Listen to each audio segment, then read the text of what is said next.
Hi guys, welcome back to the channel and today we are talking about how to calculate volume of concrete in staircase. मतलब जो हमारी सीढ़ियाँ होती है staircase, उसके अंदर कितना m क्यूब कॉन्क्रीटिंग लगने वाली है, कितना माल उसके अंदर लगने वाला है, इसकी कैलकुलेशन एक इंजीनियर को पहले ही करनी पड़ती है. उसके अकॉर्डिंग वो आगे इन्फॉर्मेशन दे सके कि हमें इतना m क्यूब माल इस स्टेयरकेस के अंदर लगने वाला है. तो वो कैलकुलेशन कैसे करते हैं, उसके लिए किन किन चीज़ों की ज़रूरत पड़ती है, क्या फॉर्मूला होता है और किस तरह से वो जो क्वांटिटी है कंक्रीट की वो अपन निकालते हैं, वो आज की वीडियो में आपको बताने वाला हूँ. तो उसमें दो तरह की चीज़ें होती है.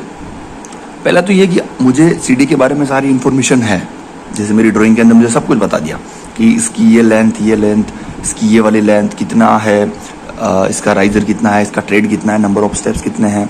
तो उससे तो ईजिली कैलकुलेशन हो जाएगा. कैसे होगा मैं आपको बताऊंगा. बट अगर मान लो आपको पास कुछ भी नहीं है, राइज भी नहीं है, ट्रेड भी नहीं है, ये वाली लेंथ नहीं है, ये हाइट नहीं है, वेस्ट स्लैब की ये वाली लंबाई नहीं है, ये जो अज्यूम करेगा कुछ भी नहीं है, तो ऐसे केस के अंदर एक एग्जांपल के थ्रू समझाने वाला हूँ. वैसे तो ये सब चीज़ आपको मिल जाएगी ड्राइंग में, तो मैं जो एग्जांपल दे रहा हूँ उसमें ये एक कंडीशन है. अगर आप डिज़ाइन करना चाहो तो उस पर्पज़ से भी आपके लिए थोड़ा ईजी रहेगा. तो इस चीज़ के लिए कंक्रीट निकालने के लिए स्टेयरकेस की जो कुछ स्टेप्स है फॉलो करनी होती है वो मैं आपको बताता हूँ. तो सबसे पहले स्टार्ट करते हैं. नंबर ऑफ स्टेप्स, मतलब आप इन सब के ऊपर मत जाओ. मान लो मेरे पास सिर्फ एक ही हाइट है और कुछ भी नहीं है, मेरे पास सिर्फ एक हाइट है. तो अब नंबर ऑफ स्टेप्स कैसे निकलेगी. स्टेप्स मतलब ये 1 2 3 4 ये हुई स्टेप्स. तो स्टेप्स निकालने के लिए नंबर ऑफ स्टेप्स कैसे निकालते हैं, अपने पास एक हाइट होनी चाहिए. उसके लिए हाइट अपॉन राइजर. तो हाइट मेरे पास है 3000 mm, ये मुझे गिवन थी या ये मैंने अज्यूम कर ली कि कोई 3 मीटर है, उसकी मैंने हाइट ले ली. तो हाइट अगर मैं 3 मीटर अज्यूम कर रहा हूँ तो उसी तरीके से मैंने एक मेरा राइजर ले लिया. राइजर आप जानते हो, राइजर जो होता है अपना वो ये होता है. ये जो राइजर है ना, ये ऊपर, इसको राइजर बोलते हैं और इसको अपन ट्रेड बोलते हैं. तो ये जो चीज़ होती है राइजर होती है. राइजर हमेशा अपन लेते हैं 6 to 8 इंच. तो मैंने इसको 6 इंच ले लिया. तो हाइट अपॉन राइजर का फॉर्मूला लगाया तो 20, मतलब नंबर ऑफ स्टेप्स इस हाइट के अकॉर्डिंग मेरे पास आ गई 20. अगर मेरा राइजर में 150 लेता हूँ तो अब मेरे पास स्टेप्स तो आ गई 20 स्टेप्स है. अब 20 स्टेप्स का मतलब हो गया ये 20 स्टेप्स होती है. ये मतलब ये राइजर हो गया मेरे पास हाइट, उसके अकॉर्डिंग मतलब 20 स्टेप्स के ऊपर आने वाली है. अब अगर 20 स्टेप्स है तो 20 स्टेप्स से मैं क्या कर सकता हूँ, हॉरिजॉन्टल इसकी लेंथ निकाल सकता हूँ. अब हॉरिजॉन्टल लेंथ कैसे निकालोगे. हॉरिजॉन्टल लेंथ निकालने के लिए हमारे पास स्टेप्स कितनी है, नंबर ऑफ स्टेप इज 20. और ये जो चीज़ होती है इसको अपन बोलते हैं ट्रेड. तो अगर ये मुझे पता चल जाए तो इससे मैं इसकी जो है हॉरिजॉन्टल लेंथ निकाल लूँगा. हॉरिजॉन्टल इसकी जो है मतलब हॉरिजॉन्टल लेंथ निकाल लूँगा.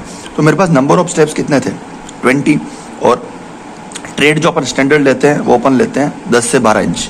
तो मैंने यहाँ 10 इंच ले लिया. ये स्टैंडर्ड होता है. इंटरव्यू में क्वेश्चन पूछते हैं कि राइजर होता है वो क्या साइज़ होती है, तो अपन बोलते हैं 6 to 8 इंच. और जो ट्रेड होता है वो किस किस के बीच में वेरी करता है, तो वो अपन जो वेरी करता है वो 8 to 10 इंच के बीच में, सॉरी 10 to 12 इंच, मतलब 6 to 8 और 10 to 12. ये एक तरीका होता है राइजर और ट्रेड का.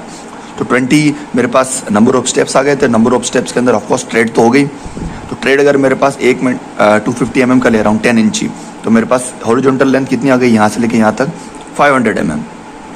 तो इस प्रकार से मेरे पास हाइट आ गई और हॉरिजॉन्टल लेंथ आ गई. तो अब अपन ये चीज़ निकाल सकते हैं. अच्छा, एक बहुत इंपॉर्टेंट चीज़ होती है जब भी आप स्टेयरकेस बनाओगे.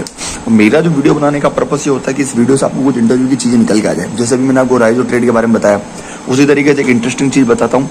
जब अपन किसी भी सीढ़ी के ऊपर चढ़ते हैं तो उसके अंदर एक जो उसका नीचे वाला जो पार्ट होता है, वो जो स्लैब होती है नीचे वाली जो स्लैब, उस स्लैब को अपन बोलते हैं वेस्ट स्लैब. तो अगर कोई पूछ ले आपको कि स्टेयरकेस के अंदर वेस्ट स्लैब किसे बोलते हैं, तो जो स्टेप्स के नीचे जो एक सपोर्टिंग के लिए जो अपन एक स्लैब भरते हैं कंक्रीट के, उसके बाद उसके ऊपर स्टेप्स आती है ट्रायंगल शेप में, उसे अपन बोलते हैं वेस्ट स्लैब. तो ये वेस्ट स्लैब जो है इस तरह से उसकी लंबाई आएगी वेस्ट स्लैब की, यहाँ से लेके यहाँ तक. ये कैसे निकलेगी, मेरे पास ये आ गया तो मैं ये निकाल दूंगा पाइथागोरस थ्योरम से.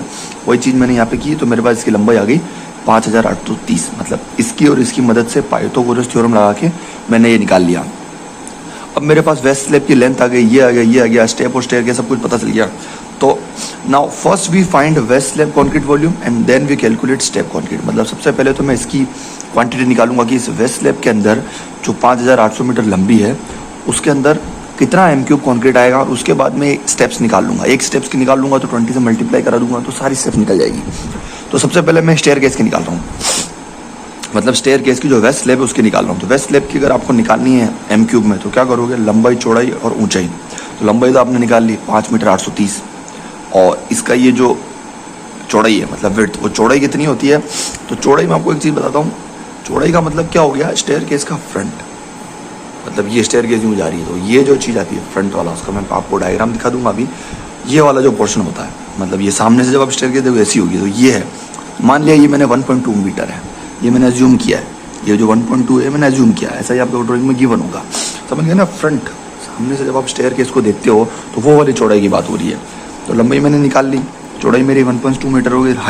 हाइट है मेरे पास 150 mm अज्यूम की। हाइट मतलब उसकी थिकनेस, मतलब ये जो यूँ जा रही है ना, इधर से देखोगे आप स्टेयरकेस को तो वो थिकनेस की बात कर रहा हूँ, ये वाली थिकनेस। तो लंबाई होगी मेरे पास 5830, चौड़ाई होगी 1.2 और थिकनेस होगी मेरे पास 0.150। इसको सोल्व करूँगा तो 1.0494 MQ, मतलब इतना MQ क्वांटिटी इस वेस्ट स्लैब के अंदर लगने वाली है। वेस्ट स्लैब की क्वांटिटी निकल गई। अब आओ आप स्टेप्स की क्वांटिटी निकालो। तो नंबर ऑफ 1 स्टेप्स, एक स्टेप्स की क्वांटिटी कैसे निकालेंगे, यू ऑल नो दैट ये ट्रायंगुलर शेप है, मतलब 1/2 इंटू बेस इंटू हाइट।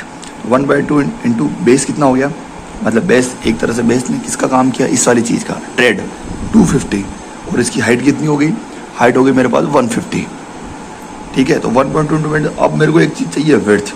अब ये विड्थ क्या चीज़ है वो मैं आपको इसमें समझाता हूँ। ये देखो, ये मान लो वो स्टेप है, इस तरह से सामने से देख रहे हो, है ना, और सामने से देखोगे तो ये कुछ इस तरह से दिखती है फ्रंट, और उसको अगर आप साइड में से देखते हो तो आपको ये इस तरह से दिखती है साइड में से। मतलब ये वाली जो चीज़ है, इसके अंदर जो ये माल भर रहा है, ये वाला माल, तो ये पूरी स्टेप आएगी कुछ इस तरह से यूँ लंबी, तभी तो पता चलेगा 1.2 मीटर की, तो उसकी चौड़ाई हो जाएगी। तो ये वो चीज़ है विड्थ, ये वो चीज़ है, मतलब फ्रंट में देखने पर जो पूरी एक चौड़ाई दिखती है ना आपको कि भाई इतनी है, वो चौड़ी है 1.2, तो ये वो विड्थ है। तो 1.2 into base into height into ये विड्थ, उसको सोल्व किया था मेरे पास इतना MQ आ गया। एक स्टेप में इतना MQ है, तो 20 स्टेप में कितना आ जाएगा, मल्टीप्लाई करोगे जितना MQ आ गया। अब मेरे पास वेस्ट स्लैब की क्वांटिटी पता चल गई, 20 स्टेप्स की क्वांटिटी पता चल गई, तो टोटल मेरे पास क्वांटिटी निकल के आ जाएगी, volume of waist slab plus volume two, दोनों को मल्टीप्लाई करूंगा तो 1.5 MQ कॉन्क्रीट इस स्टेयरकेस के अंदर लगने वाली है। तो मतलब ये एक तरीका था जिससे आप स्टेयरकेस के अंदर वॉल्यूम की क्वांटिटी निकाल सकते हो। आई होप मैंने जो समझाने की कोशिश की आपको समझ में आ गई होगी। सिंपल सा तरीका है, नंबर ऑफ स्टेप्स का पता लगा लो, स्टेप्स के बाद जैसे स्टेप्स पता चल जाएगी तो उससे वो ट्रेड की एक साइज ले लो, उससे मल्टीप्लाई कर दो, तो आपको हॉरिजॉन्टल हाइट, हॉरिजॉन्टल लेंथ पता चल जाएगी। हाइट और हॉरिजॉन्टल लेंथ की जरूरत अपने को पड़ती है वेस्ट स्लैब की लेंथ निकालने में। अच्छा, ड्राइंग के अंदर आपको ये सब चीज़ें गिवन होगी, हाइट, ये वेस्ट स्लैब की लेंथ, कितना अज्यूम किया है, कितना ट्रेड, ये सब होगा। तो जब वो होगा तो वो तो फिर तो बहुत ईजी हो जाएगा, फिर तो बस आपको वेस्ट स्लैब का फॉर्मूला लगाना है, लंबाई चौड़ाई ऊंचाई, उससे निकल जाएगा, और वॉल्यूम ऑफ 1 स्टेप निकालनी है, और लास्ट में दोनों को जोड़ देना। अगर गिवन होगा ड्राइंग के अंदर तो बहुत इजीली क्वांटिटी निकाल लोगा, नहीं गिवन है, डिज़ाइन कर रहे हो, तब ये चीज़ आपको यूज़ में लेनी है। तो अगर वीडियो पसंद आया है press the like button, and channel पर नए हैं तो सब्सक्राइब करें, क्योंकि मैं कोशिश कर रहा हूँ कि बैक टू बैक वीडियो लेके आ पाऊँ, लेकिन डिले हो जाता है बहुत सी बार। So I try my best, and if you like the video press the like button, and if you don't then unlike, ताकि मुझे आइडिया रहे कि कहाँ क्या कमी रहती है, एंड सब्सक्राइब ज़रूर करें। Thank you so much.